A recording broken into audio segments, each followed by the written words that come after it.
Gary Zacharias with the Apologist Bookshelf. Welcome. A while back, I did a podcast of an earlier book by Hugh Ross. It's called Lights in the Sky and Little Green Men, one of my favorite titles. I wanted to do one of his, that was an older book, and I wanted to do one of his newer books. It's called Improbable Planet, subtitled How Earth Became Humanity's Home. And I really enjoy this book, I guess because I'm a science nut, but other people liked it a whole lot too. And I just wanted to share with you before we take a look at it some of the things that people said about it. So as an example, James Tour, T-O-U-R, is rated one of the top chemists in the world today, and he gave it a glowing write-up. He says the text is replete with references from primary scientific sources and some of the most well-respected journals. So he talks about the academic rigor of this book. Dennis Prager, the syndicated radio talk show host, he said Hugh Ross is a gift. He says you don't need to know either science or the Bible to understand the book, but the more you know about either, the more impressive you'll find the achievement. Anyone would immensely benefit from reading Improbable Planet. How about Gary Habermas? He's probably the leading expert on the resurrection of Jesus. He says Hugh Ross is one of the beloved and most widely read scientific authors, so he compliments it. Sean McDowell talks about how this book shows that recent scientific findings will provide evidence that there's a plan, a purpose, and a design in the universe, so he gives it a thumbs up. Mike Strauss, who's a physicist, particle physicist, and he's spoken at our church, Emmanuel Faith. He said Improbable Planet is a remarkably researched and detailed account of the geological, chemical, and biological history of Earth. And I know that may actually put some people off, but it shouldn't. It's an excellent book. I don't know if I've said enough about Hugh Ross and his background. I may have in the past, but just real quickly bring you up to speed here. Hugh Ross has a PhD from the University of Toronto, and he's the founder and president of Reasons to Believe, reasons.org.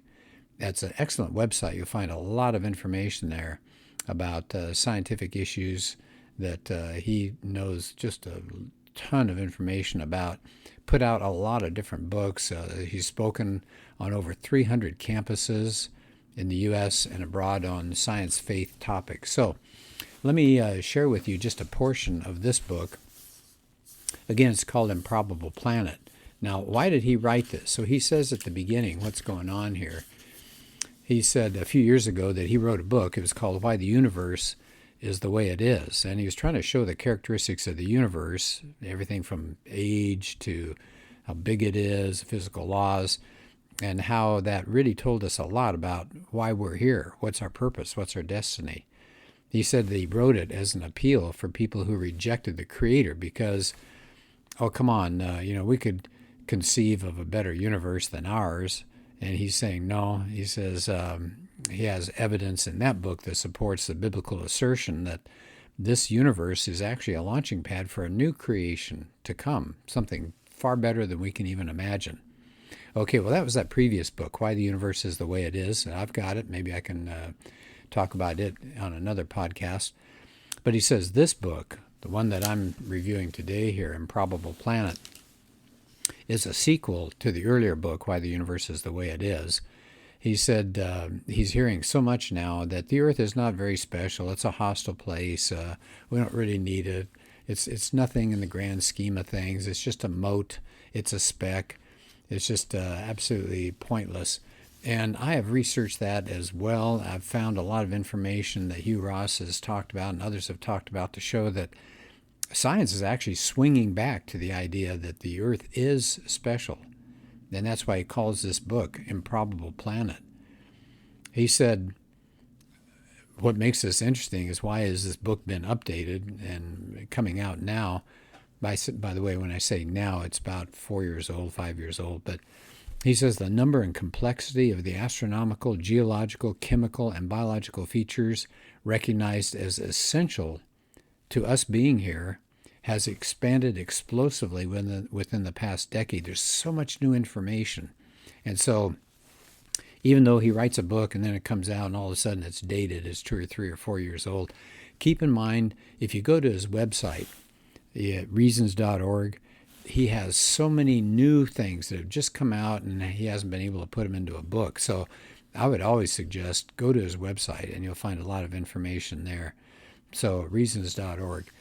Anyway, let me take you to just a part of the book here.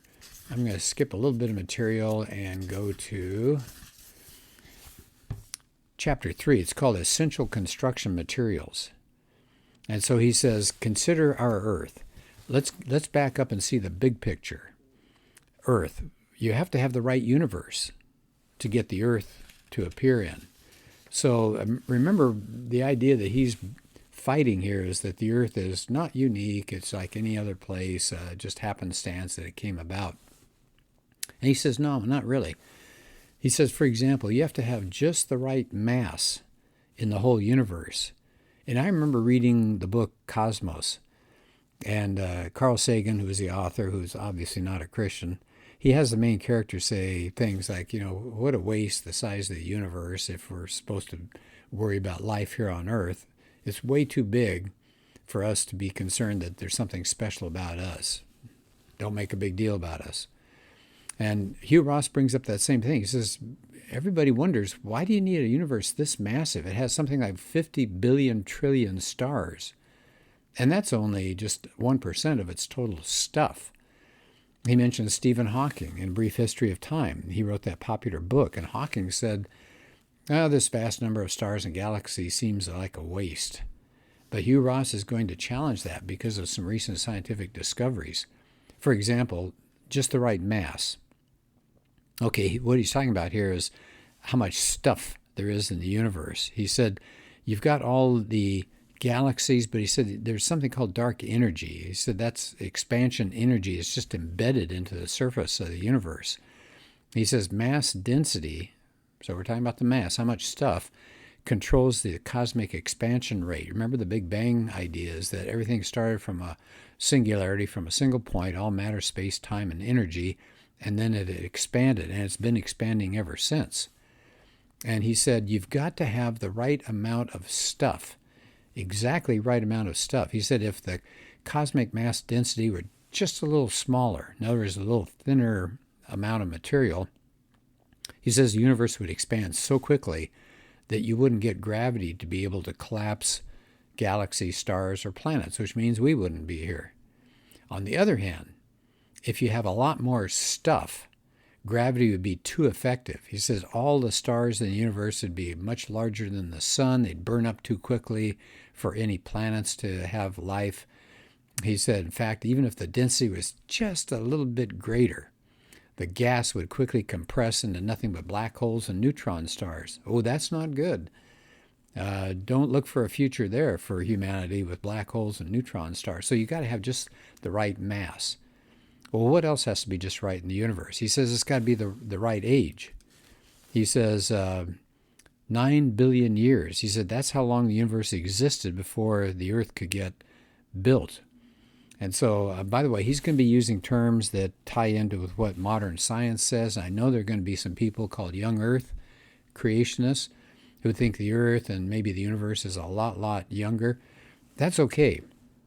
I'm not going to jump in on one side or the other, but I just want you to consider that what he's dealing with is what scientists generally are saying. So you won't get an argument from scientists who read this kind of material. So he said, why do we need 9 billion years to go by? He said, you've got to get enough heavy elements. And what happens is pretty cool stuff. Stars that are bigger and monstrous compared to our sun end up with their lifespans with huge explosions. They're called supernova eruptions. And that is what inside the star is crushing all the material and making elements heavier than iron, things like copper and zinc and selenium and molybdenum. And you've got to have those things. And it takes several generations of giant stars to form, to burn their fuel, and then to explode, to send all those things out into the universe and to get gathered up by the Earth. So it takes a long time. He says there's another reason why 9 billion years has to go by before Earth comes here. You've got to have radioisotopes or radioactive isotopes. Why? He said they generate the heat that blasts away the light gases and water that would have given us too thick an atmosphere. And they establish our magnetic field, which is great, right? That protects us from deadly cosmic radiation. So things like this, he said, even plate tectonics, you got to have radioisotopes in the core of the Earth, and that drives the tectonics. And you got to have tectonics. It recycles nutrients, for example. So he says you got to have 9 billion years worth of giant star formation, burning and exploding. Okay, so there's the first part. You got to have a just right universe. But he goes beyond that. You've got to live in the right neighborhood. What are we talking about here? He says the ideal place for life as we know it, that's us, turns out to be a solar system like ours. And he's going to spend several chapters on that. I won't do that today, but something you can take a look at if you ever get a hold of this book. But he says you got to be in the right kind of galaxy. And you have to be in the right kind of supercluster of galaxies. And then you've got to be in a super cluster. Okay, my head's spinning. How about yours? But the idea is it's not any place in the universe where life can form. Said you need a spiral galaxy. Why? They're stable. They have these spiral arms that make them stable. You don't want to be in an elliptical galaxy or an irregular galaxy. By the way, galaxies are beautiful when they're photographed. So if you have a chance, go online sometime, just type in galaxies or photographs of galaxies and take a look at spiral galaxies. They're beautiful. They look like pinwheels of stars, but they're just billions and billions of stars. Elliptical galaxies are kind of stretched out, and then you got irregular ones that are just kind of a goofy shape, like somebody stirred them up. He says the ellipticals have stars that are too crowded together and it would screw up planetary orbits. He says irregular galaxies have active nuclei that just spew out deadly radiation. Not good. And he says it's only in a spiral galaxy. And in fact, you have to have a right kind of a spiral galaxy. So I won't go into all the details about that. But he said not any old spiral galaxy will do. It's got to be a right kind. It's got to be the right size. It's got to be in the right location. It says some French astronomers recently discovered that our Milky Way Galaxy is an exceptionally quiet one. So we're very different than the Andromeda, which is the galaxy close to us. So we got the right kind of galaxy. Let me see if I can find something else about that I think is interesting.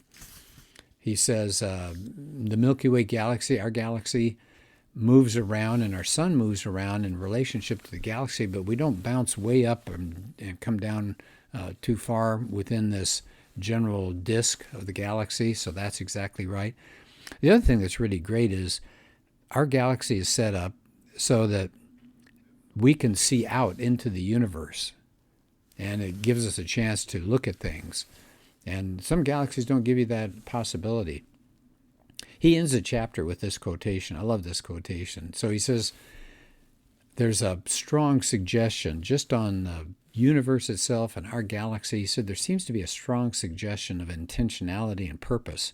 And he ends up with, in this chapter, I actually did chapters 3 and 4, from a quote by physicist Freeman Dyson. And he wrote a book called Disturbing the Universe. And here's what he says. The more I examine the universe and study the details of its architecture, the more evidence I find that the universe in some sense must have known we were coming. Isn't that interesting? He says the universe must have known we were coming. How's that possible? Well, indirectly, I think he's saying there's some kind of designer outside the universe preparing everything for us. So again, the book is called Improbable Planet, and it looks at all sorts of things about the solar system and how that had to be just right for us, and everything about the Earth, the moon system, the sun, planets, all sorts of wonderful things. So if you like science, now some of this will be, kind of blow the top of your head off, but if you like science, you'll like this book. All right, well, thanks for your time, and let's do another podcast soon.